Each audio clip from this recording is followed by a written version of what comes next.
Нийслэлийн налах дүүрэгт хуваараа нүүрс олборлогчид уурхайн бүсийг давж айл өрхүүдийн суурьшлийн газар цооног нээж нүүрс олборлож эхэлжээ.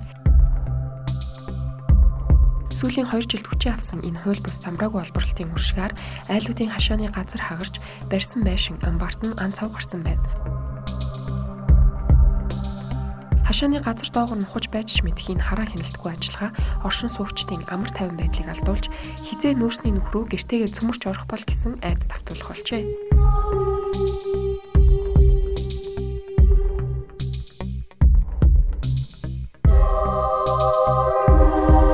Энэ уурханууд ажиллаж байгаа юу? Ажиллахгүй байна. Хизээ зогссон. Дээр зогссон шүү дээ. Хизээ? Тусаад 2-3 ан тийм. 4 цан. Тийм үү. Энэ нөө хятадуудын эзэнтэй юу үгүй юу? Мэдхгүй. Энэ сайн мэдхгүй. Энэ баралта нэг уурхаа байгаа. Яг хятадын том уурхаа шиг тий. Тийм. Тэр ажиллаж байгаа юу? Ажиллаж байгаа. Тэгээ зун болохоор нүүрсний хэрэгцээ бага болчихж байгаа тий. Нөгөө хонк сайн дуурахгүй л байсан. Хонх гэдэг нь нөгөө аюулгүй юм уу? Тий. Ичээс удаа. Энийг зөвөр тий тань сайн сонсохгүй л. Тэр ажиллаж байсан юм.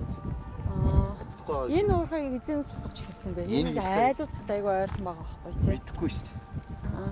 Мэдхгүй шүү тэр миний нэл.